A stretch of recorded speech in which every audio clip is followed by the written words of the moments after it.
Hello everyone, welcome back to my channel. तो इस video के अंदर हम करने वाले हैं क्लास 11th का chapter motion in a straight line, जो कि हमारा फिजिक्स का चैप्टर होता है। ठीक है, देखो सबसे पहले तो मैं आपको ये कहूँगी, देखो ये इस चैप्टर के अंदर ना मैं इसको 4 पार्ट्स में डिवाइड करा है।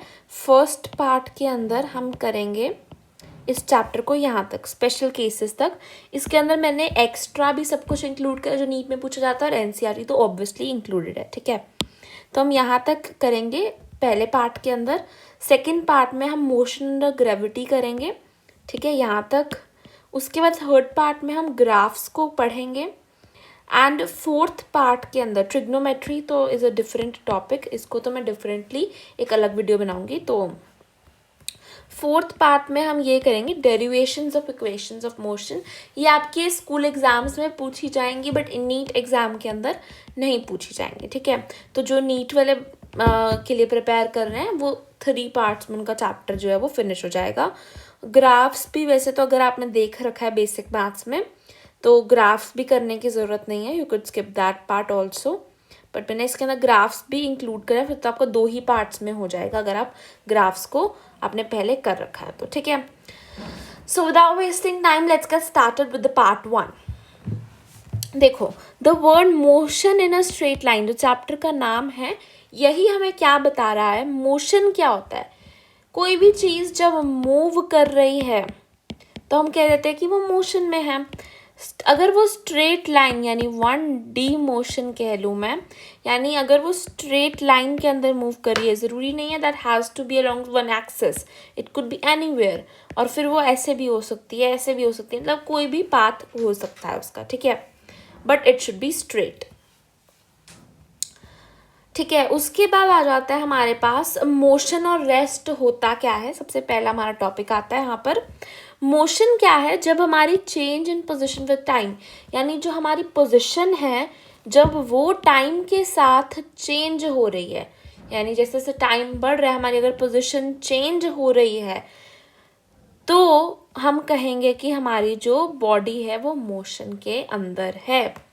ठीक है, अच्छा पोजीशन को हम कैसे डिफाइन करते हैं, एक्स से हम सिंबलाइज करते हैं पोजीशन को, और डिफाइन कैसे करते हैं, कोऑर्डिनेट सिस्टम से डिफाइन करते हैं। ठीक है, यानी एक कोऑर्डिनेट सिस्टम हम ले लेते हैं, वो तो दैट इज एक स्टैंडर्ड फॉर्म ले लिया अपने पोजीशन को डिफाइन करने का। लेट्स से कोई भी ये पॉइंट था तो हमने जब कोऑर्डिनेट सिस्टम बनाया तो हमने उसका एक्स और एक्स एक्सिस पे लेट्स से एक्स पॉइंट था, वाई पे वाई था, तो हमने इसकी पोजीशन लिख दी एक्स कोमा वाई करके।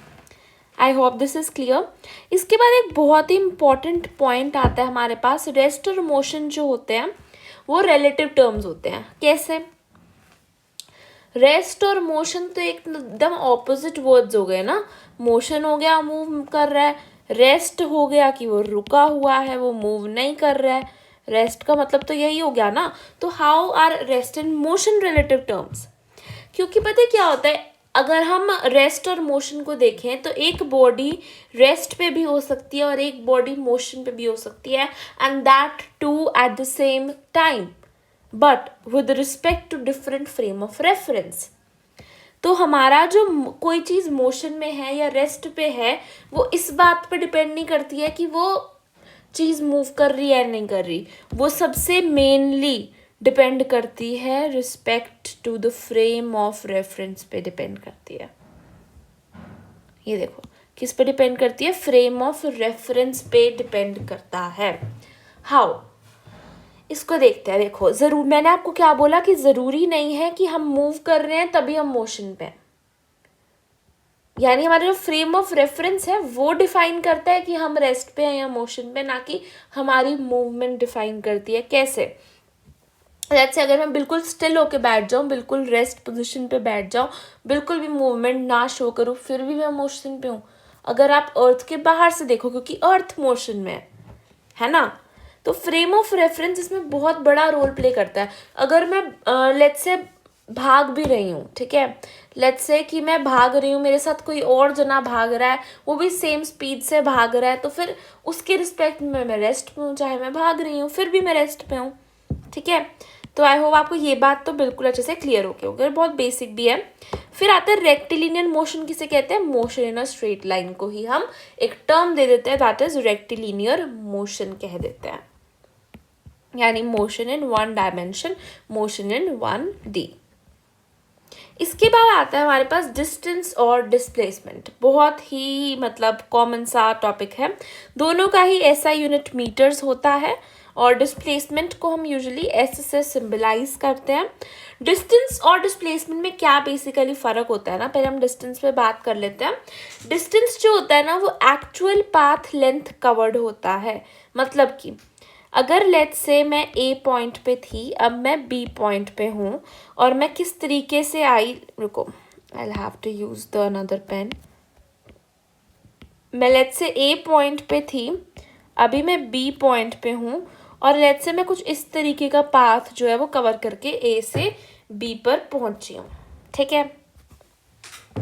तो अब इस केस के अंदर ना हमारा जो पाथ हमने जो कवर करा है ये वाला, ये डिपेंड करता है, यानी ये पाथ की जो असल में लेंथ है, लेट्स से मैं कहती हूँ इस वाले पार्ट की 10 मीटर्स है, इसकी 5 मीटर्स है, इसकी 5 मीटर्स है, इसकी 5 मीटर्स है, कितना हो गया 25। और फिर मैं कहती हूँ ये फिर से 10 है, 35 और ये 5 है। तो मेरी जो इसमें मेरा डिस्टेंस था दैट वाज 40 मीटर्स, ठीक है। आई होप आपको समझ आ गया हो एक्चुअल पाथ लेंथ कवर्ड, यानी हम एक्चुअल के अंदर कितना पाथ कवर कर रहे हैं वो हमारा जो पाथ लेंथ होगा that will be our distance. फिर आता है हमारे पास डिस्टेंस जो होती है वो एक स्केलर क्वांटिटी होती है, यानी उसकी कोई फिक्स्ड डायरेक्शन नहीं होती है। देखो अब ऑब्वियस सी बात है, हमारा डिस्टेंस का कोई फिक्स डायरेक्शन है। डिस्टेंस ना हमें ये नहीं बताती हमने क्या पाथ कवर करा है।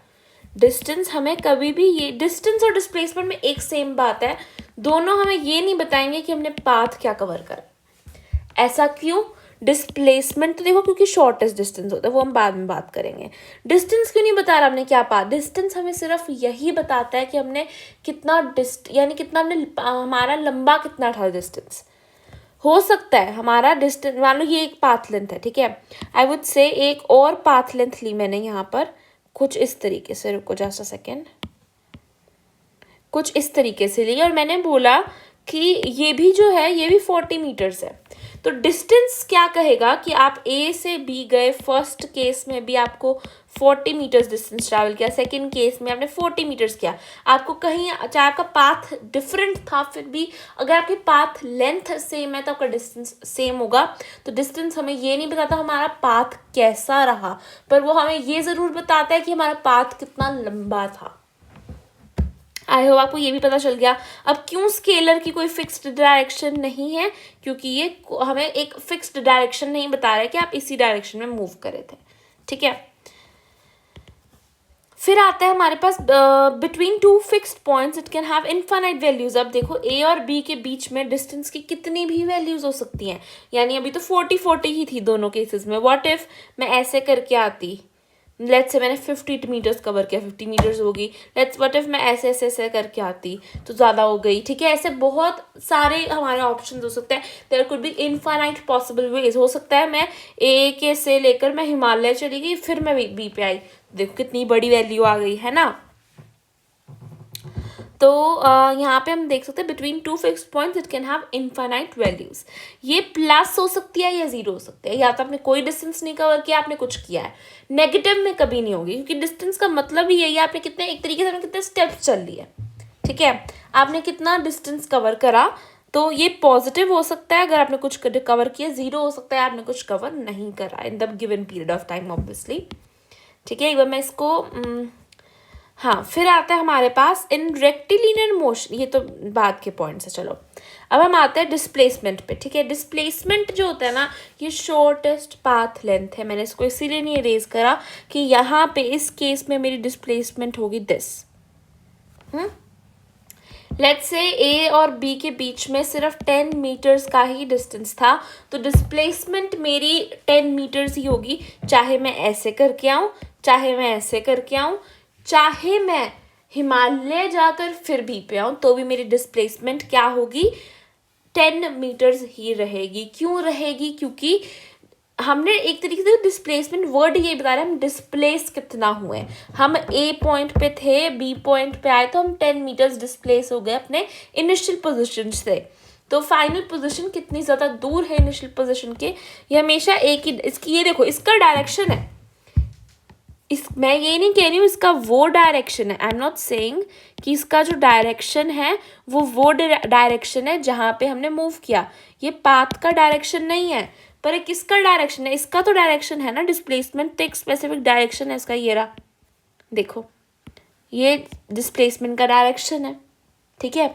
डिस्प्लेसमेंट की एक फिक्स्ड वैल्यू है, फिक्स्ड 2 पॉइंट्स के बीच में इसकी एक ही वैल्यू रहेगी, हमेशा 10 मीटर्स ही रहेगी। एक फिक्स्ड मैग्नीट्यूड है इसके पास, एक फिक्स्ड डायरेक्शन है इसके पास, ठीक है। मैंने ये नहीं कहा इसकी जो डायरेक्शन है वो हमारे पाथ की डायरेक्शन है। मैंने ये नहीं कहा जिसका मैग्नीट्यूड है वो असल में हमारा कवर करा हुआ मैग्नीट्यूड है, बट ये असल में हमारी डिस्प्लेसमेंट को शो करता है, ठीक है। उसके बाद देखो, इसको मैंने इरेज कर दिया। वेक्टर क्वांटिटी है, क्यों है? क्योंकि इसकी एक फिक्स डायरेक्शन है। अभी मैंने आपको यही बताया। Between two fixed points it can have only one value. 2 fixed points के बीच में इसकी सिर्फ एक ही वैल्यू हो सकती है, which could be 10 meters, and उसकी डायरेक्शन ऑब्वियसली। क्योंकि वेक्टर क्वांटिटी क्या होती है? अच्छा, वेक्टर क्वांटिटी क्या होती है ये भी बात कर लेती हूँ। वैसे तो मैं वेक्टर्स की भी अलग वीडियो बनाऊंगी, बट वेक्टर क्वांटिटी क्या होती है? एनीथिंग दैट हैज़ मैग्नीट्यूड, जिसके पास मैग्नीट्यूड हो, वेक्टर हो, एंड मोस्ट इम्पॉर्टेंटली वो वेक्टर लॉज को ओबे करे। जो वेक्टर लॉ ऑफ एडिशन को ओबे करे, उसके पास मैग्नीट्यूड हो और उसके पास डायरेक्शन हो, उसको हम वेक्टर कहेंगे। डिस्प्लेसमेंट ये तीनों रूल्स जो हैं वेक्टर के फॉलो करती है, that's why it is a vector. फिर आता है between 2 points it can only have one fixed value. ये नेगेटिव भी हो सकते हैं, पॉजिटिव भी, जीरो भी। जीरो तो हमें समझ में आता है, देखो जीरो तो हमें समझ आता है, या तो हम मूव नहीं करें या फिर हम ए से लेकर, let's say A point B point, मैं ए से लेके बी पे गई, फिर मैं वापस ए पे आ गई, तो मेरी डिस्प्लेसमेंट क्या हुई? डिस्प्लेसमेंट का मतलब होता है इनिशियल पॉइंट से मैं कितना डिस्प्लेस हुई। तो यहाँ पे मेरी डिस्प्लेसमेंट क्या आ जाएगी? जीरो आ जाएगी। मैं तो डिस्प्लेस ही नहीं हुई, जहाँ पे थी वहीं पे ही हूँ अभी भी, चाहे मैं मूव करी, पर मैं इनिशियली और फाइनली सेम पॉइंट पे थी। 2 केसेस में जीरो हो सकती है, या तो मैं मूव ही नहीं करी जब मेरा डिस्टेंस भी जीरो था, या फिर तब हो सकती है जब मैं वापस उसी पॉइंट पे आ गई, तब मेरा डिस्टेंस नॉन जीरो होगा बट हमारा डिस्प्लेसमेंट जीरो होगा। अच्छा, नेगेटिव कैसे हो सकती है? नेगेटिव बताओ भला कैसे हो सकती है? नेगेटिव जो है ना वो एक तरीके से यहाँ पे, क्योंकि देखो ये एक वेक्टर क्वांटिटी है, इसके पास डायरेक्शन है, तो नेगेटिव यहाँ पर डायरेक्शन को इंडिकेट कर रहा है। वेक्टर, अब ना हम यहाँ पर तो देखो डायरेक्शन यहाँ पे हमें लेने की जरूरत नहीं, क्योंकि हम यहाँ पर जो है 1D मोशन की बात कर रहे हैं, तो या तो हम आगे जा रहे हैं इस क्वेश्चन में या हम पीछे आ रहे हैं। तो इसमें हम डायरेक्शन को सिंपली यहाँ से सिंबलाइज कर देते हैं, आगे को हम प्लस, पीछे को हम माइनस मान लेते हैं। लेट्स से मैं मान लो यहाँ पे बात कर रही थी, जस्ट अ सेकेंड, ये ए पॉइंट था मेरा, ये बी पॉइंट था, ठीक है, और मैथ से मेरा पाथ कुछ इस तरीके से जाता है, मैं ए पे इतना गई और फिर मुड़ के वापस आ गई इतना, ठीक है। ये जो मेरा पॉइंट था, मैंने बोल दिया कि ये वाला पॉइंट मेरा सी था, जहाँ पे मैं वापस आ गई। अब आप बोलो कि आपका डिस्टेंस कवर्ड कितना हुआ, क्योंकि मैं वहाँ पे तो नहीं हूँ जहाँ पे मैं थी, बट लेट्स से कि मैं इसको ना बीच में कर देती हूँ, ठीक है। तो अगर मैं आपको कहती हूँ कि मैं ए से बी पे गई, तो लेट्स से मान लो दोनों के बीच में डिस्टेंस जो है वो 5 मीटर्स है, ठीक है। लेट्स से ए से बी पे गई, मैंने कितना डिस्प्लेसमेंट कितना हुआ मेरा? 5 मीटर्स। ज़रूरी नहीं है मैं ऐसे ही गई, ऐसे चलेगी। कितना डिस्प्लेसमेंट हुआ? स्टिल 5 मीटर्स, है ना। अब मैं कहती हूँ कि मैं यहाँ पे गई, ठीक है, तो हमारी डिस्प्लेसमेंट क्या होएगी? कुछ इस तरीके से होएगी। पर डिस्प्लेसमेंट क्या ये और ये चीज़ सेम है? नहीं, बिल्कुल भी सेम नहीं है। चाहे इनका मैग्नीट्यूड सेम है पर फिर भी ये सेम नहीं है, तो इसको कैसे डिफरेंट दिखाया जाता है? हम इस वाली साइड को माइनस मान लेते हैं, इसको प्लस मान लेते हैं, तो फिर हमारी जो डिस्प्लेसमेंट होएगी ए टू सी में वो -5 मीटर्स आ जाएगी, ठीक है। इसके बाद आता है हमारे पास इन रेक्टिलिनियर मोशन, यानी कि इन मोशन इन 1D, यानी स्ट्रेट लाइन में जब हम मूव कर रहे हैं तो हमारा डिस्टेंस जो होगा वो डिस्प्लेसमेंट के इक्वल होगा। अगर मैं वापस नहीं आ रही हूँ, मैं सीधा एक ही डायरेक्शन में मूव करती जा रही हूँ, तो उस केस में मेरा डिस्टेंस और डिस्प्लेसमेंट इक्वल ही होंगे ना, क्योंकि आप खुद सोचो डिस्टेंस और डिस्प्लेसमेंट, डिस्प्लेसमेंट क्या होता है, दो फिक्स पॉइंट में स्ट्रेट मूव करना, वैसे ही हमारा डिस्टेंस हो रहा है तो फिर डिस्टेंस डिस्प्लेसमेंट हमारा इक्वल हो जाएगा। वैसे यूजुअली अगर हम देखें तो या तो हमारा डिस्टेंस हमेशा बड़ा होगा या फिर इक्वल होगा डिस्प्लेसमेंट के। ऐसा क्यों होगा, जब हम मूव कर रहे होंगे तो हमारा जो डिस्टेंस होगा वो ऑब्वियसली ज़्यादा होगा। ऐसा क्यों, क्योंकि ए पॉइंट से लेकर बी पॉइंट तक I could go like this, चाहे मिनिमम अगर मैं स्ट्रेट में मूव करूँ तो इक्वल होगा, वैसे तो डिस्टेंस हमेशा ज़्यादा ही होगा ना। डिस्प्लेसमेंट तो क्योंकि शॉर्टेस्ट पाथ है, डिस्टेंस में तो कोई सा भी पाथ हमने लिया हो सकता है। फिर आते हैं यहाँ पे हमारे पास s is equal to x f minus x i is equal to delta x. इसका क्या मतलब है, s मैंने आपको क्या होता है डिस्प्लेसमेंट है, x यहाँ पे पोजीशन है, यानी हमारी डिस्प्लेसमेंट कितनी हुई, that is our final position minus initial position. हमारी फाइनल पोजीशन क्या थी और इनिशियल पोजीशन क्या थी, दोनों को सब्ट्रैक्ट कर दिया, हमारी डिस्प्लेसमेंट आ गई डेल्टा एक्स से रिप्रेजेंट करते हैं, जो ये डेल्टा इसका मतलब होता है चेंज इन का मतलब हुआ final minus initial. I hope this is clear. इसके बाद हम देखते हैं एवरेज स्पीड और एवरेज वेलोसिटी का क्या कॉन्सेप्ट रहता है। ठीक है, एवरेज स्पीड का ऐसा यूनिट होता है metre per second, average velocity का भी होता है मीटर पर सेकेंड्स, और वेलोसिटी को हम v से इंडिकेट कर देते हैं। ठीक है, तो देखो एवरेज स्पीड सिंपली क्या है, distance covered by time. Average velocity क्या है, डिस्प्लेसमेंट बाय टाइम, और ये एवरेज की बात हो रही है तो ध्यान से। ठीक है, देखो अब हमने कितना डिस्टेंस कवर करा कितने टाइम में, दैट इज आवर स्पीड। हमने लेट्स से मान लो मैंने 1 किलोमीटर का डिस्टेंस कवर किया इन 10 मिनट्स। ठीक है, तो मेरी स्पीड क्या हो जाएगी, मेरी स्पीड क्या हो जाएगी 10 किलोमीटर पर मिनट पर 10 मिनट्स। 10 मिनट मैंने कितना कवर किया था, 1 किलोमीटर किया था ना 10 मिनट्स में, पर 10 मिनट्स। अब इसको क्या लिख सकते हैं, और 10 मिनट्स को हम लिख सकते हैं आगे 60 से करके 1/6 आवर हो जाएगा, है ना। तो कहने का मतलब है हमारी स्पीड क्या होगी, हमने कितना डिस्टेंस कवर करा कितने टाइम में। ये एक स्केलर क्वांटिटी होती है स्पीड, क्यों, क्योंकि हमारा डिस्टेंस स्केलर है तो हमारा स्पीड भी हमारी स्केलर हो जाएगी। हमारा डिस्टेंस अगर प्लस और जीरो हो सकता है तो हमारा स्पीड भी हमेशा प्लस और जीरो होगा। एवरेज स्पीड भी हमेशा एवरेज वेलोसिटी से ज़्यादा होगी, क्योंकि एवरेज डिस्टेंस भी हमेशा वेलोसिटी से ज़्यादा होगा या इक्वल भी हो सकता है। ठीक है, यहाँ पर देखो मैंने ये वाला साइन और नीचे की लाइन बनाई है, this line indicates equal. Average velocity हमेशा डिस्प्लेसमेंट बाय टाइम हो जाएगी, हमने कितना डिस्प्लेसमेंट किया है कितने टाइम के अंदर, तो x f minus x I by T f minus t आई। क्यों लिख रही हूँ, डिस्प्लेसमेंट क्या था, change in position, time elapse कितना हो जाएगा, final time minus initial time, है ना। ये भी एक वेक्टर क्वांटिटी, ये एक वेक्टर क्वांटिटी है, क्यों, क्योंकि हमारी डिस्प्लेसमेंट एक वेक्टर क्वांटिटी थी। इसके अलावा ये प्लस भी हो सकती है, माइनस भी हो सकती है, जीरो भी हो सकती है। प्लस और जीरो तो आपको पता है, प्लस इस डायरेक्शन में, माइनस इस डायरेक्शन में, जीरो अगर हम वापस उसी पॉइंट पे आगे होंगे, या फिर हमारा स्पीड भी जीरो होगी, या फिर हमारा डिस्टेंस भी जीरो होगा। ठीक है, फिर 1 किलोमीटर पर आवर, ये कन्वर्जन फैक्टर है, आपको किलोमीटर्स पर आवर में दिया हो तब इसे मीटर्स पर सेकेंड में कन्वर्ट कर सकते हैं। 1 किलोमीटर पर आवर जो होगा that is equal to 5/18 metre per second. Please remember it is very very useful. ठीक है,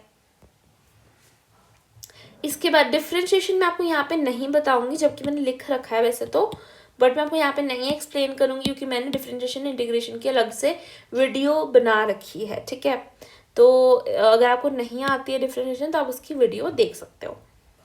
फिर उसके बाद आता है इंस्टेंटेनियस स्पीड और इंस्टेंटेनियस वेलोसिटी। मैंने आपको उसका भी कॉन्सेप्ट उस वहाँ पे एक और कॉन्सेप्ट भी बताया था, सॉरी। देखो जब हम बात करते हैं ना इंस्टेंटेनियस चीज़ की, अब अगर मैं एक बात करूँ एक स्पेसिफिक इंस्टेंट की, एक स्पेसिफिक टाइम की, तो उस टाइम पर अगर आप खुद सोचो, जब एक वीडियो कोई लेट्स से एक चीता भाग रहा है उसकी भी वीडियो हम एक टाइम पे पोस्ट करते हैं, तो उस टाइम पे तो वो रेस्ट पे ही नज़र आता है ना हमें। तो जब हम एक एक टाइम पीरियड पे एक चीता भी रेस्ट पे है एक स्पेसिफिक टाइम पे, तो हमारी कैसे इंस्टेंटेनियस स्पीड निकल सकती है, हमारी कैसे इंस्टेंटेनियस वेलोसिटी निकल सकती है जब एक ट्रेन कार भी पोज होकर एक टाइम पर रेस्ट पे ही है। तो हम कैसे निकाल सकते हैं इंस्टेंटेनियस टाइम और स्पीड? हम ना एक इंटरवल लेते हैं which is very very very short, इतना शॉर्ट कि वो एक इंस्टेंट बन जाता है, और उस टाइम पे हम उसने कितना डिस्टेंस कवर किया बाय कितना टाइम हुआ। अब उस टाइम पे टाइम भी बहुत कम होगा ऑब्वियसली, क्योंकि हमने बहुत छोटा टाइम पीरियड लिया है, और उस टाइम पे डिस्टेंस कवर भी बहुत कम होगा या डिस्प्लेसमेंट भी, दोनों ही बहुत छोटी क्वांटिटीज़ होंगी। और इन छोटी क्वांटिटीज़ को रिप्रेजेंट करने के लिए हम आगे वर्ड लगाते हैं डी, आगे एक सिंबलाइज करता है, और इसी को टूल को जो हमें इससे सॉल्व करने में हेल्प करता है दैट इज डिफरेंशिएशन। ठीक है,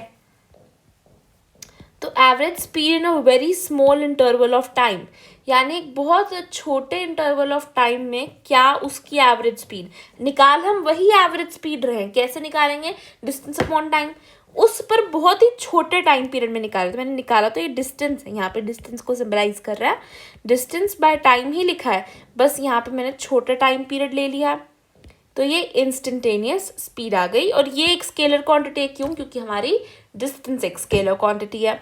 similarly average velocity in a very small interval of time आ जाएगा यहाँ पर, यानी कि एवरेज वेलोसिटी एक बहुत ही छोटे टाइम पीरियड के अंदर।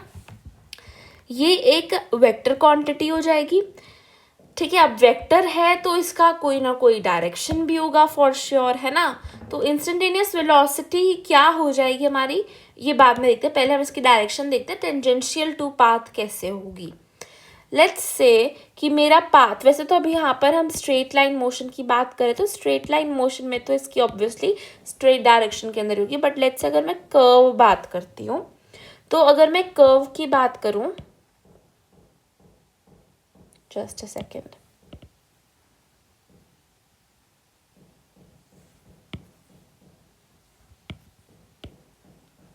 ठीक है, ये मैंने एक कर्व ले लिया। तो जब मुझे इसकी इंस्टेंट निकालनी है ना, जस्ट अ सेकेंड।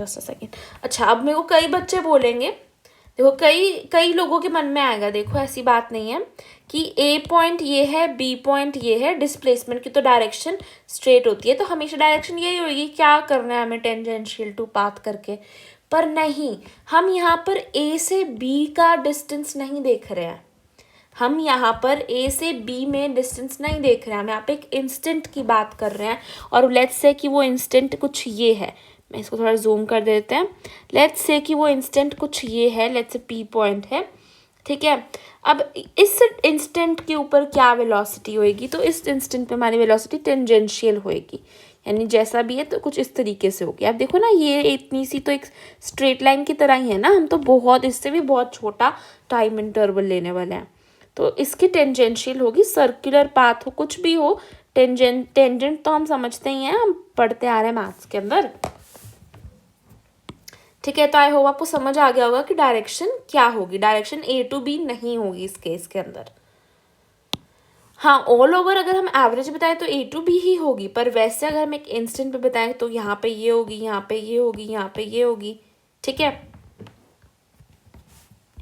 तो इंस्टेंटेनियस वेलोसिटी का फॉर्मूला क्या हो जाएगा, D x by d T, यानी पोजिशन भी यहाँ पे आ सकता है, position by time, change in position हो गया ना।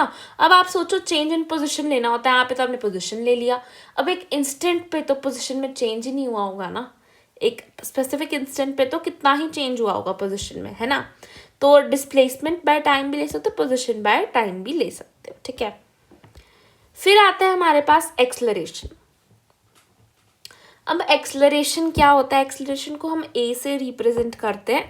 एक्सलरेशन होता है rate at which velocity of an object change with respect to time, यानी हमारा एक ऐसा रेट जिसमें वेलोसिटी किस रेट से चेंज हो रही है, वेलोसिटी किस रेट से बढ़ या कम रही है, तो वो एक्सलरेशन है। देखो, हमारी पोजिशन थी, पोजिशन का चेंज हमने बोला डिस्प्लेसमेंट होता है, डिस्प्लेसमेंट का change with respect to time क्या होता है हमारे पास, वेलोसिटी। अच्छा, यहाँ पे हमने सिर्फ चेंज लिया है, यहाँ पे मैं change with respect to time की ले रही हूँ। अगर मैं सिंपली डिस्प्लेसमेंट में चेंज निकालती हूँ तो वो डिस्प्लेसमेंट ही आएगा, वेलोसिटी थोड़ी आ जाएगी।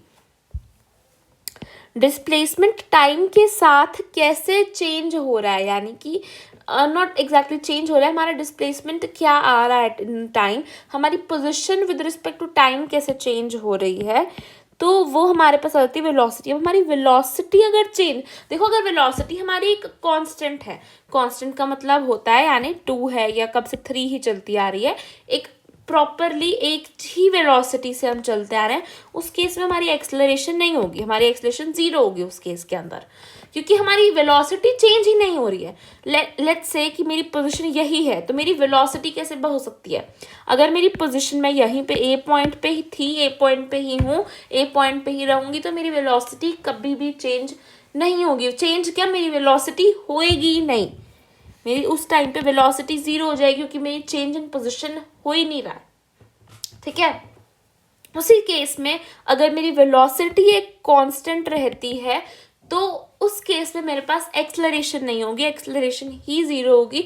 वेलोसिटी किस रेट से, अगर मेरी वेलोसिटी चेंज हो रही है तो अगर वो बढ़ रही है या कम हो रही है तो हम उसको एक स्पेसिफिक नेम दे देते हैं, जो हम कहते हैं उसको retardation.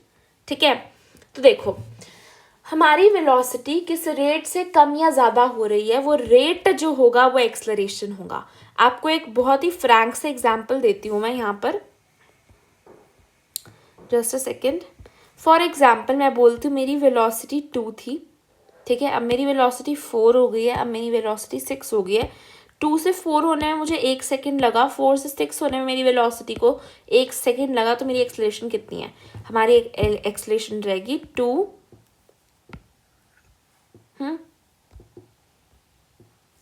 2 metre per second square. ऐसा क्यों हो जाएगा? क्योंकि हमारी हर सेकेंड 2 से वेलोसिटी चेंज हो रही थी, +2 लगाएंगे क्योंकि बढ़ रही थी, +2 मीटर पर सेकेंड स्क्वायर, यानी हर एक सेकेंड में मेरी कितनी वेलोसिटी बढ़ रही है। अब अगर मैं बोलूँ मेरा ऐसा नहीं है मोशन, मेरा मोशन ऐसा है, कुछ 2 थी फिर 4 थी फिर 8 होगी सीधा, है ना, तो उस केस के अंदर हमारी जो मोशन है वो नॉन यूनिफॉर्म है, उस केस में हमारी एक्सेलरेशन होगी पर वो कांस्टेंट नहीं होगी। ठीक है, एक ना इसके अंदर एक वो आएगा टेबल सा, वो आपको बहुत इंपॉर्टेंट है, उससे आपको एक बार फिर से रिवीजन भी हो जाएगी। Rate at which velocity of an object change with time acceleration हो गई। ठीक है, इसका ऐसा unit metre per second square हो गया, क्योंकि देखो मीटर पर सेकेंड तो वेलोसिटी थी, अब इसको भी हमने टाइम से डिवाइड किया, सेकेंड स्क्वायर हो जाएगा। वेक्टर क्वांटिटी है, क्योंकि हमारी वेलोसिटी एक वेक्टर क्वांटिटी है, ये भी +-0 हो सकता है। प्लस तब होगी जब हमारी वेलोसिटी अगर इंक्रीज हो रही है, अगर चाहे मेरी वेलोसिटी नेगेटिव में ही इंक्रीज हो रही है तो भी प्लस आएगी एक्सेलरेशन। ध्यान से सुनना, मेरी अगर ये वेलोसिटी पे डिपेंड नहीं करती है, ये डिपेंड करती है, ये वेलोसिटी के डायरेक्शन पे डिपेंड नहीं करती है एक्सेलरेशन। वेरी इंपॉर्टेंट पॉइंट यहाँ पे मैं ऐड करना चाहूँगी एक्सेलरेशन में, इट डज नॉट डिपेंड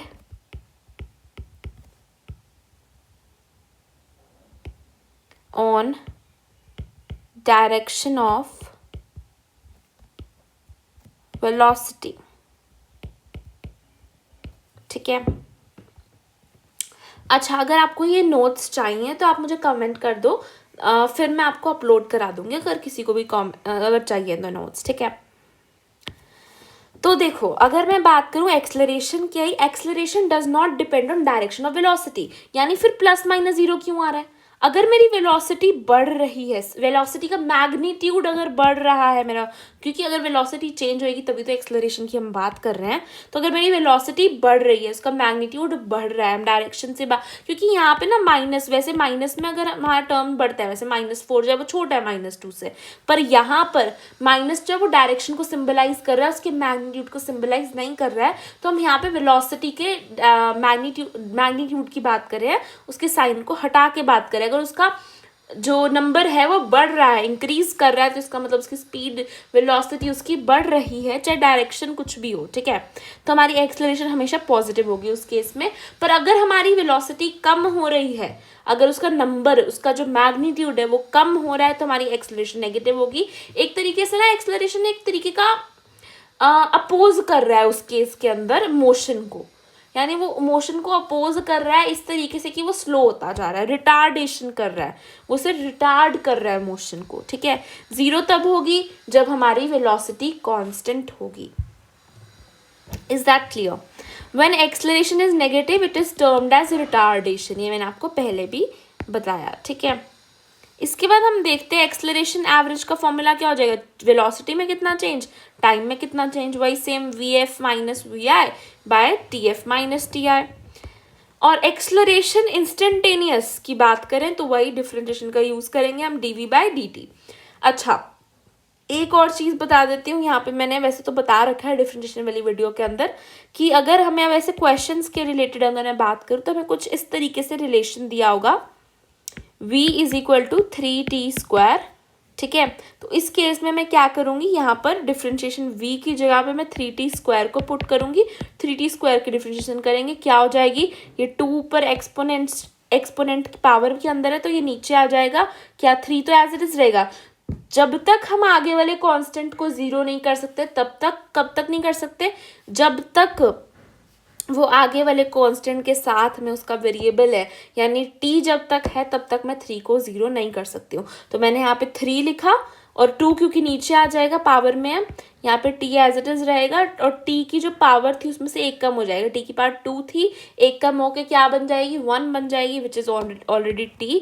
तो हमारे पास आंसर क्या आ जाएगा, 6t डिफरेंशिएशन होगी किसकी, 3t² की। ऐसे ही 6t की क्या हो जाएगी, 6 हो जाएगी, 6 की डिफरेंशिएशन फिर 0 हो जाएगी। अब यहाँ पे मैंने 6 को 0 क्यों कर दिया, क्योंकि 6 के पास यहाँ पर t नहीं था। अगर आपको इसकी डिटेल देखना है कैसे हुआ, किसी को ये नहीं समझ आया जो मैंने यहाँ पे किया, तो प्लीज़ वॉच द डिफरेंशिएशन की वीडियो, ठीक है। उसमें मैंने आपको अच्छे से बता रखा है डिफरेंशिएशन क्यों आई, कैसे आई, एवरीथिंग। उसके बाद देखो यहाँ पर एक्सेलरेशन इंस्टेंटेनियस आपको समझ आ गई, dv बाई dt है। We say that the motion is retarded if v decreases with time. अगर हमारा वेलोसिटी कम हो रहा है टाइम के साथ तो हम कहते हैं हमारा मोशन रिटार्ड हो रहा है, यहाँ पे रिटार्डेशन हो रही है, ठीक है। ये वाले इस वाले चार्ट की मैं बात कर रही थी, इस वाले टेबल की मैं बात कर रही थी। This is a very very important table, ये तो आपके पास होना ही चाहिए, ये आपको याद होना चाहिए पूरा अच्छे से, ठीक है। अगर आपको ये याद है ना, समझ के याद है, रट्टा नहीं मारना है, फिर आपको ये चैप्टर आता है, मतलब हाफ ऑफ द पार्ट तो इसका आपको आता है। देखो बहुत ध्यान से सुनना, हमारा जो यहाँ ही तक आपका समझने वाला पार्ट है। देखो इसके बाद तो स्पेशल केसेस हैं कुछ, वो मैं आपको एक बार बता दूंगी, पर इसको तो फॉर्मूला उसको अपने याद ही रखना है। तो और मोशन अंडर ग्रेविटी हम अगले पार्ट में करेंगे, ठीक है। तो ये वाला चार्ट जो है सबसे इम्पोर्टेंट पार्ट है, इसको बहुत ध्यान से समझना, ठीक है। यहीं पे हमारी सबसे इम्पोर्टेंट चैप्टर का भी पार्ट आता है, फंडामेंटल इक्वेशंस ऑफ मोशंस भी आएंगे यहाँ पे। तो देखो हमारा जो मोशन है वो 2 तरीके का हो सकता है, या तो वो यूनिफॉर्म मोशन होगा या नॉन यूनिफॉर्म मोशन होगा। हम बहुत छोटी क्लासेस से पढ़ते आ रहे हैं कि ये यूनिफॉर्म मोशन होता है और ये वाला मोशन जो होता है ये हमारा नॉन यूनिफॉर्म मोशन होता है ना। तो यूनिफॉर्म मोशन और नॉन यूनिफॉर्म मोशन 2 तरीके के हमारे मोशन हो सकते हैं। यूनिफॉर्म मोशन हमारा तब होगा जब हमारी वेलोसिटी कांस्टेंट होगी, यानी हम एक ही स्पीड से कंटिन्यूसली चलते आ रहे हैं, तो उस केस में हमारा मोशन कैसा होगा, यूनिफॉर्म होगा। हम एक ही स्पीड, एक ही वेलोसिटी से मूव कर रहे हैं, उस केस में हमारा मोशन कैसा होगा, यूनिफॉर्म मोशन होगा। पर अगर हम सेम स्पीड से मूव नहीं कर रहे हैं, यानी हमारी वेलोसिटी कांस्टेंट नहीं है, तो उस केस में हमारा नॉन यूनिफॉर्म मोशन होगा। यहाँ पे हमारी वेलोसिटी कांस्टेंट, अच्छा अब अगर मेरी वेलोसिटी कांस्टेंट हो जाएगी तो हमारी एक्सेलरेशन 0 हो जाएगी, क्योंकि एक्सेलरेशन क्या है, rate of change of velocity, पर वेलोसिटी चेंज नहीं हो रही क्योंकि वो कांस्टेंट है, तो एक्सेलरेशन 0। बट यहाँ पे क्योंकि कांस्टेंट नहीं है तो एक्सेलरेशन हमारी नॉन जीरो होगी, ठीक है। फिर यूनिफॉर्म मोशन के केस में तो हम सिंपली ये वाला फॉर्मूला लगा लेते हैं, s is equal to v T.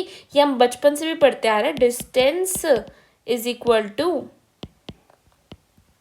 Speed into time, पढ़ते आ रहे हैं ना, speed is equal to distance upon time, distance is equal to speed into time, है ना। वही सेम फॉर्मूला है, यहाँ पे एस हमारा डिस्टेंस या डिस्प्लेसमेंट को सिंबलाइज कर रहा है, वी हमारा वेलोसिटी या स्पीड को सिंबलाइज कर रहा है और टाइम को टी कर रहा है, ठीक है।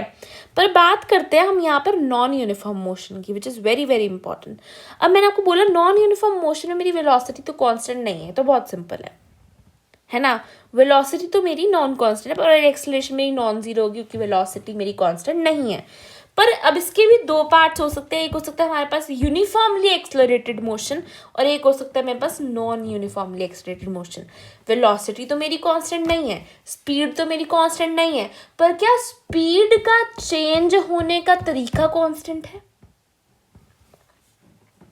वेलोसिटी तो मुझे पता है मेरे कांस्टेंट नहीं है, पर क्या मेरा स्पीड का चेंज होने का तरीका कांस्टेंट है? स्पीड का रेट ऑफ चेंज कांस्टेंट है? स्पीड किस तरीके से चेंज हो रही है, किस पैटर्न में चेंज हो रही है, वो कांस्टेंट है। पहले मेरी स्पीड 2 थी, 4 थी, 6 थी, अब 8 हो गई। एक स्पीड जो है एक ही पैटर्न को फॉलो करके चेंज हो रही है, यानी कि इस केस में मेरा rate of change of time जो है वो एक कांस्टेंट है। रेट ऑफ चेंज कांस्टेंट है, हर बार 2 मीटर पर सेकेंड स्क्वायर से हमारी चेंज हो रही है, तो इसको मैं बोलूँगी यूनिफॉर्मली एक्सलरेटेड मोशन। यहाँ पे मेरी वेलोसिटी तो चेंज हो रही है ऑब्वियसली, तभी नॉन यूनिफॉर्म मोशन है, पर वेलोसिटी जिस तरीके से चेंज हो रही है वो तरीका जो है वो एक कांस्टेंट है, वो एक तरीका सेम फॉलो कर रहा है, तो हम बोलूँगी मैं यूनिफॉर्मली एक्सलरेटेड मोशन है।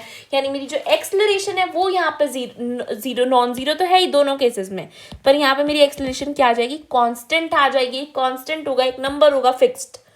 मेरी एक्सलरेशन एक नंबर फिक्स्ड होगा क्योंकि मेरी जो वेलोसिटी है वो उसी फिक्स्ड नंबर से चेंज हो रही है एवरी सेकेंड। अगर मेरी acceleration 4 metre per second square है, ठीक है, और मेरी इनिशियल स्पीड जो थी वो 2 है, तो क्या होगा? अगले सेकंड मेरी स्पीड कितनी हो जाएगी? 6 हो जाएगी। 4 बढ़ जाएगी ना एवरी सेकंड, क्योंकि एक्सेलरेशन यही तो सिंबलाइज कर रहा है कि मेरी स्पीड एवरी सेकंड कितना बढ़ रही है या कितना कम हो रही है ना। तो 6 हो जाएगी, अगले सेकंड कितनी हो जाएगी? 10 हो जाएगी, फिर नेक्स्ट सेकंड 14 हो जाएगी मेरी स्पीड। यही अगर मेरी एक्सेलरेशन कांस्टेंट नहीं है, ठीक है, अगर मेरी एक्सेलरेशन कांस्टेंट नहीं है, मेरा एक सेम पैटर्न फॉलो नहीं करा, कभी 2 थी, 4 होगी, कभी 5 होगी, कभी 8 हो गई, तो उस केस में हम बोलेंगे एक नॉन यूनिफॉर्मली एक्सेलरेटेड मोशन है। आई होप आपको ये बात समझ आ गई होगी। इस केस में हमारी जो एक्सेलरेशन होगी वो भी नॉन यूनिफॉर्म होगी, यानी कि हमारा rate of change of velocity भी कांस्टेंट नहीं है, ठीक है। अब आप सोचो कि कितना अच्छा है, हम इसको भी तो देखो, इसको मैं, जिसको समझ आता है वो समझ लो, इसको नहीं आता इसे छोड़ दो, मैं जो बोल रही हूँ। हम इसको भी आके 2 पार्ट्स में डिवाइड कर सकते हैं। अगर हम सोचें, एक और टर्म दे सकते हैं, rate of change of acceleration को भी कोई भी टर्म दे सकते हैं, लेट्स से एक्स, है ना, कि एक्सलरेशन किस रेट से चेंज हो रही है, इसको भी मैं नेम दे सकती हूँ एक्स। अगर मेरी एक्सेलरेशन का रेट ऑफ चेंज कांस्टेंट है, उस केस में एक अलग से यूनिफॉर्म एक्स मोशन बन सकता है, ठीक है। चलो ये बात छोड़ो, let's not go this deep in the concept, ठीक है। तो यहाँ पे हमारी एक्सेलरेशन कांस्टेंट हो गई है, यहाँ पे हमारी एक्सेलरेशन जो है वो एक कांस्टेंट नहीं होगी, ठीक है। तो अब इस वाले केस के अंदर मैं यहाँ पे एक्सेलरेशन ऑब्वियसली मैं यहाँ पे नहीं निकाल सकती हूँ क्योंकि हमारी एक्सेलरेशन कांस्टेंट नहीं है, वो कभी कितनी हो रही है, कभी कितनी हो रही है। पर हाँ, मैं एक स्पेसिफिक टाइम पे मेरी एक्सेलरेशन अभी भी निकाल सकती हूँ। वो कैसे निकलेगी? वो निकलेगी इंटीग्रेशन से निकलेगी, which is the opposite process of differentiation, the rate at which acceleration change, अगर वो कांस्टेंट है, वही बात बोली ना मैंने आपको, अगर वो रेट कांस्टेंट है मेरी एक्सेलरेशन चेंज होने का, देखो वो वेलोसिटी की रेट ऑफ चेंज की बात हो रही थी, अब मैं एक्सेलरेशन के रेट ऑफ चेंज की बात कर रही हूँ। हाउ? अगर देखो मेरी वेलोसिटी पहले 2 थी, ठीक है, अब मेरी वेलोसिटी 4 हो गई है, इसके बाद मेरी वेलोसिटी 8 हो गई है, इसके बाद मेरी वेलोसिटी जो है वो मेरी 16 हो गई, लेट्स से। देखो यहाँ से मेरी एक्सेलरेशन कितनी आई? 2 आई। यहाँ पे मेरी एक्सेलरेशन कितनी हुई इस सेकंड के अंदर? 4 हुई, ठीक है। यहाँ पर अपन 16 नहीं, लेट्स से 14 मान लेती हूँ मैं यहाँ पे मेरी एक्सेलरेशन कितनी हुई? 6 हुई। जो मेरी एक्सेलरेशन का रेट है ना वो तो सेम है ना, यानी देखो एक्सलरेशन तो नॉन कांस्टेंट है, तभी नॉन यूनिफॉर्मली एक्सलरेटेड है। पर अगर मैं इसका देखूँ, इसका ये जो मेरा यानी एक्सलरेशन का रेट ऑफ चेंज कैसा है, इसका रेट ऑफ चेंज यहाँ पे 2 है, यहाँ पे भी 2 है, यानी rate of change of acceleration अगर मेरा कांस्टेंट है तो उस केस में हम इंटीग्रेशन का यूज कर सकते हैं, जो कि ऑपोजिट ऑफ डिफरेंशिएशन है। ये आगे आएगी चैप्टर के अंदर, ठीक है। लेट मी सी,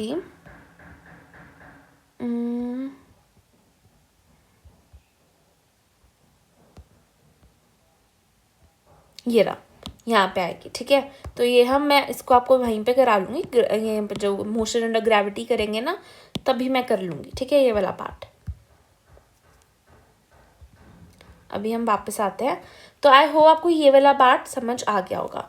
पर अगर मेरा मोशन यूनिफॉर्मली एक्सलरेटेड है, यानी जो मेरी एक्सलरेशन है, यानी वेलोसिटी का रेट ऑफ चेंज मेरा कांस्टेंट है, वेलोसिटी किस रेट से चेंज हो रही है, वेलोसिटी किस स्पीड से बढ़ रही है, स्पीड किस स्पीड से बढ़ रही है या घट रही है, वो क्या हो जाएगा, हमारा यूनिफॉर्मली एक्सलरेटेड मोशन हो जाएगा। अगर वो सेम एक कांस्टेंट स्पीड से बढ़ या घट रही है तो हमारी acceleration constant, uniformly accelerated motion. इसी के बारे में हम इस चैप्टर में बेसिकली मेनली इसी के बारे में पढ़ते हैं, और इसी के लिए हमारे पास फंडामेंटल इक्वेशंस ऑफ मोशन आती हैं, which are 3 very very important equations. इनको आप सिंपली याद कर लो, वैसे याद ही होंगी मोस्ट ऑफ द बच्चों को, बट अगर नहीं है इनको याद कर लो बहुत सिंपली।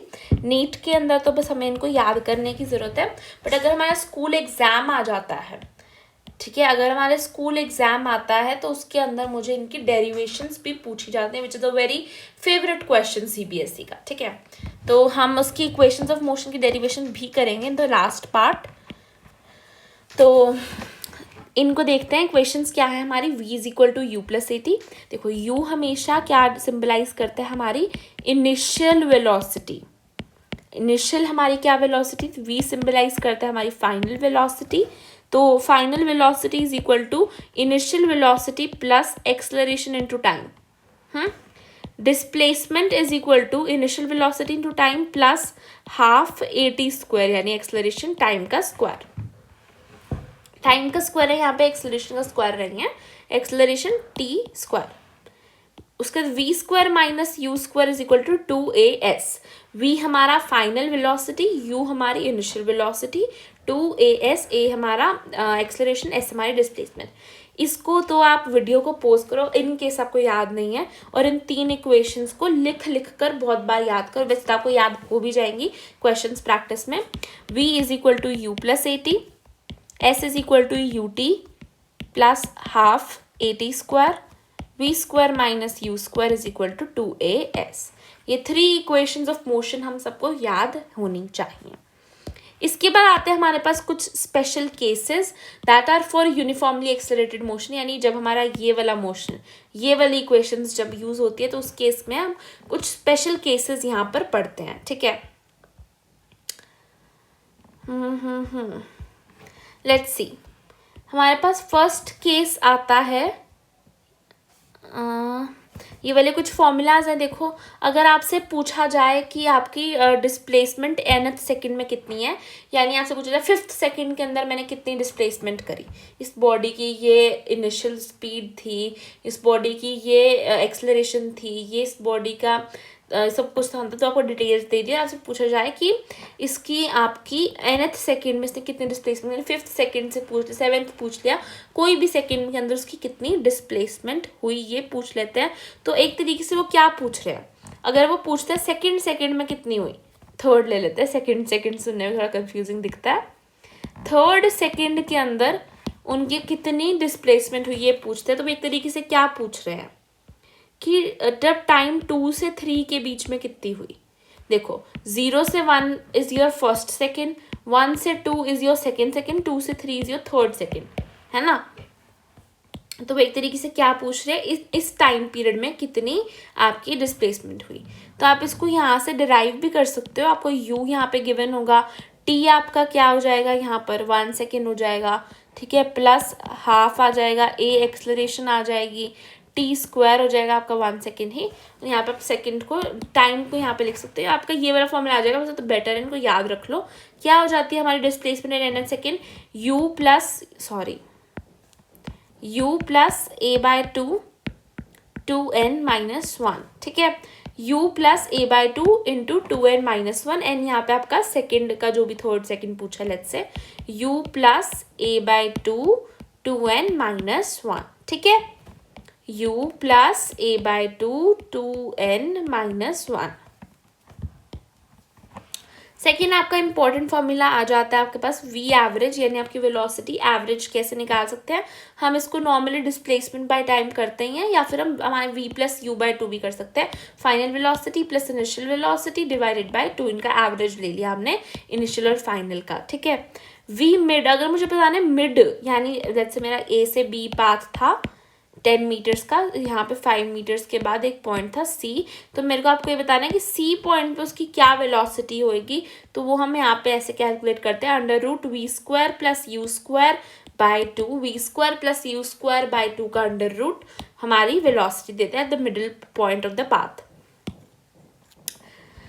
सेकेंड स्पेशल केस क्या है हमारे पास, ये बहुत इंपॉर्टेंट है। देखो ए बी सी, यहाँ पर 3 पॉइंट्स हैं। ए एक पॉइंट है जहाँ पे हमारी बॉडी चल रही थी एट यू वेलोसिटी से, और यहाँ पे हमें पता चला कि हमें ब्रेक लगानी है। इस पॉइंट में मुझे पता चला कि हमें ब्रेक लगानी है, तो कुछ थोड़ा सा टाइम लगता है ना हमें भी। देखो जब मेरे को पता चला मुझे ब्रेक लगानी है, तो मेरे बॉडी का टाइम लगा थोड़ा सा ब्रेक को दबाने में, है ना। तो वो जो अब हमें ब्रेक लगाने का पता चला, और जब ब्रेक लगाने से पहले पहले उस टाइम पीरियड में हमने कुछ डिस्टेंस को कवर कर लिया होगा। उस डिस्टेंस को मैंने बोला S1, उस टाइम को बोला T नोट को। ये टाइम जो होता है वो डिपेंड करता है पर्सन टू पर्सन का रिएक्शन टाइम कैसा है।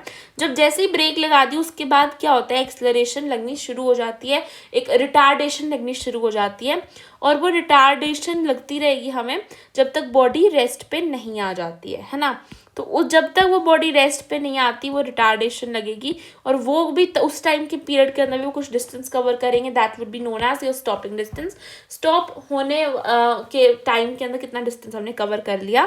यहाँ पे ब्रेक अप्लाई होती है, इसको हमने टाइम ले लिया as t, time taken to come at rest after brake is applied. इस टाइम का वैल्यू होती है u बाय ए, कितना टाइम लगा ब्रेक लगाने के बाद हमें रेस्ट पे आने में, दैट इज u बाय आपकी स्टार्टिंग वेलोसिटी क्या थी और आपकी एक्सलरेशन क्या थी, यानी कि रिटार्डेशन क्या थी, ठीक है। ये टी नोट तो आपका रिएक्शन टाइम ही हो जाएगा। ये आपकी S1 सिंपली क्या हो जाएगा, S यहाँ पे देखो क्योंकि यहाँ पे कोई एक्सलरेशन नहीं है, ये आपका यूनिफॉर्म मोशन है, तो यहाँ पे आपका S simply U T note हो जाएगा। टी नोट यहाँ का रिएक्शन टाइम, U यहाँ की स्पीड। यहाँ पे S2 यानी कि जब आपकी एक्सलरेशन अप्लाई ऐसे हो रही है, यहाँ पे U जा रहा है, तो इस टाइम पे हमें कितना डिस्टेंस कवर किया होगा, that would be your stopping distance, that would B U square by 2a। ये कैसे होएगा, इसको भी हम इजीली देख सकते हैं ऊपर। ये क्या हो जाएगा हमारे पास, U स्क्वायर बाय 2a, ठीक है ना। आई होप आपको ये बात समझ आ गई स्टॉपिंग डिस्टेंस कैसे आया। स्टॉपिंग डिस्टेंस क्या होता है, उसके क्या फॉर्मूला है, U स्क्वायर बाय 2a, यानी जब ब्रेक अप्लाई करने के बाद और रुकने के बीच में जब जो टाइम लग रहा था वो हमारा टाइम टेकन है U बाय ए, और जो उसमें हमने डिस्टेंस कवर किया वो हमारा स्टॉपिंग डिस्टेंस होता है, that is U square by 2a, ठीक है। तो हमने टोटल कितना डिस्प्लेसमेंट हमने किया, that would B 7 S1 plus S2, यानी जब हमें रिएक्शन टाइम था हमारा जो, उसमें हमने डिस्टेंस कितना कवर किया, ब्रेक लगाने के बाद कितना किया, that will U T not plus U square by 2a। Total time कितना लगा हमारा, रिएक्शन टाइम प्लस ब्रेक लगाने के बाद ब्रेक ने कितना टाइम दिया गाड़ी को रोकने में, U बाय ए। फिर आता है हमारे पास Galileo law of odd numbers. Galileo law of odd numbers की अगर मैं बात करूं, if an object starts from rest with uniform acceleration, अगर कोई ऑब्जेक्ट स्टार्ट कर रहा है रेस्ट पोजीशन से यानी जीरो वेलोसिटी थे, यानी उसकी u क्या हो जाएगा, जीरो हो जाएगा, तो उस केस में और उसकी यूनिफॉर्म एक्सलरेशन लग रही है, यानी rate of change of velocity is constant, acceleration हमारा कांस्टेंट है, यूनिफॉर्मली एक्सलरेटेड मोशन है, then ratio of its displacement in equal and successive time intervals will be, ratio of the displacement will be in the ratio of odd numbers, that is 1:3:5:7:9:11:30। क्या कहना चाह रहा है ये कि अगर मेरा कोई ऑब्जेक्ट जीरो यानी उसका u जीरो था, उसकी इनिशियल वेलोसिटी जीरो थी, और उस पर मैं कांस्टेंट एक्सलरेशन लगा रही हूँ, तो वो कितना डिस्टेंस कवर करेगी इंटरवल ऑफ टाइम। अगर मैं स्पेसिफिक, जैसे मान लो ये भी 1 सेकेंड है, ये भी 1 सेकेंड है, ये भी 1 सेकेंड है, ये भी एक ज़रूरी नहीं है, एक इक्वल इंटरवल्स ऑफ टाइम में अगर मैं मोशन को डिवाइड कर देती हूँ तो पहले वाले केस में वो s डिस्टेंस को कवर करेगा, दूसरे में 3s करेगा, तीसरे में 5s करेगा, फिर 7s, इस तरीके से ऑड नंबर्स का रेशियो के अंदर आएगा। ऐसा क्यों हो रहा है? क्योंकि देखो एक्सलरेशन क्या करती है, हमारे मोशन को, हमारी वेलोसिटी को इंक्रीज कर रही है। तो पहले हमारी एक्सलरेशन लगी तब एस थोड़ी सी वेलोसिटी इंक्रीज हुई, अब उस वाली इंक्रीज वेलोसिटी पे भी एक्सलरेशन उतनी ही लग रही है, तो फिर वो और इंक्रीज हुई, फिर और इंक्रीज हुई हर टाइम पे। तो यहाँ पे हमारी वेलोसिटी जो होती है वो नेचुरली बढ़ चुकी होती है बहुत ज़्यादा। S 3s 5s 7s इस तरीके से मतलब रेशो आती है, 1:3 रेशो, इस तरीके की हमारी डिस्प्लेसमेंट हम देख सकते हैं। इससे भी काफ़ी क्वेश्चन सॉल्व होते हैं, please remember this low. Last special case है हमारे पास अल्फ़ा बीटा प्रॉब्लम। ये भी इम्पॉर्टेंट है बट नॉट दैट इम्पॉर्टेंट, ठीक है। तो अल्फ़ा बीटा प्रॉब्लम को लेते हैं, मतलब आया हुआ है नीट के अंदर पर बहुत ज़्यादा रेपिटेटिव क्वेश्चन नहीं है। अल्फ़ा बीटा प्रॉब्लम देखते हैं। अगर हमारा पॉइंट ए बी सी, यहाँ पे भी 3 पॉइंट्स है, हमारी एक इनिशियल जो हमारा था 0 थी, यहाँ पर भी यहाँ पे एक एक्सलरेशन लगी हमें अल्फ़ा, और हमने कुछ डिस्टेंस कवर किया जब, और फिर हमारे को अल्फ़ा नहीं लग रही थी, फिर हमारे को एक बीटा शुरू हो गई विच वॉज अ रिटार्डेशन, यानी वो हमारे मोशन को रिटार्ड कर रही थी। तब अब ऑब्वियसली बात है, यहाँ तक जब हमारी अल्फ़ा लग रही थी हमें, तो यहाँ तक हमारी कॉन्स्टेंटली वेलोसिटी बढ़ती जा रही थी, और यहाँ पे आके हमारी अल्फ़ा लगनी बंद होगी और उल्टा बीटा लगनी शुरू होगी, यानी यहाँ पर इस वाले टाइम पे हमारी वेलोसिटी धीरे धीरे कम ही हो रही थी, है ना। तो यहाँ पे इस वाले पॉइंट पे हमारी वेलोसिटी मैक्सिमम होगी, ये बात बहुत ऑब्वियस है। अब ऑब्वियसली हमें जब उल्टी हमारा रिटार्ड हो रहा है मोशन, तो कभी ना कभी जाकर हमारा जो वेलोसिटी है वो रुक जाएगी, हमारी जो बॉल है वो रुक जाएगी, यानी उसकी फाइनल वेलोसिटी 0 होगी, इनिशियल भी 0 होगी, स्टार्ट भी 0 इसी से हुई थी। उसको स्पीड किसने बढ़ाई? धीरे धीरे अल्फ़ा ने बढ़ाई। जब उसकी स्पीड एक मैक्सिमम पॉइंट पे आ गई, उस पॉइंट पे आके हमने इसको एक रिटार्डेशन दी बी, ठीक है, बीटा दी, और फिर यहाँ पर आके उसकी वेलोसिटी फाइनली 0 होगी जैसी स्टार्टिंग में थी। तो उसने कितना डिस्टेंस कवर किया? यहाँ पे उसको हमने S1 से सिम्बलाइज किया, यहाँ पे S2, इसको टाइम पीरियड को T1 T2, और यहाँ पे हमें 3 फॉर्मूलाज मिलते हैं, इनको आप सिंपली याद रख सकते हो। V मैक्सिमम क्या होगा यहाँ पर, अगर आपसे क्वेश्चन पूछा जाए इसका मैक्सिमम वेलोसिटी क्या होगी, तो that will B alpha beta by alpha plus beta into T. आपकी डिस्प्लेसमेंट कितनी होगी, टोटल पूछ रहे हैं यहाँ पर, पूरी डिस्प्लेसमेंट आपने कितनी करी होगी इसमें, that will B 1/2 alpha beta by alpha plus beta. देखो ये alpha beta plus alpha beta same है, T²। फिर हम इसको लास्ट फॉर्मूला S1/S2, यानी इतनी डिस्टेंस और इतनी डिस्टेंस का रेशो क्या होगा, आपका टाइम का रेशो होगा, यानी इसको कितना टाइम लगा, इसको कितना टाइम लगा, उसका ratio that would be equal to S1 और S2 का रेशो, और बीटा बाय अल्फ़ा। उल्टा है, देखो यहाँ पर अल्फ़ा इस साइड की थी, बीटा इस साइड की थी, यहाँ पे उल्टा हो गया। S1/S2 का रेशो जो होगा that would be equal to beta by alpha का ratio, that would be equal to T1/T2 का रेशो। आई होप आपको ये कॉन्सेप्ट्स बहुत अच्छे से क्लियर हुए। Thank you for watching this video. बाकी का मोशन अंडर ग्रेविटी हम नेक्स्ट पार्ट के अंदर कंटिन्यू करेंगे। Bye guys, thank you for watching.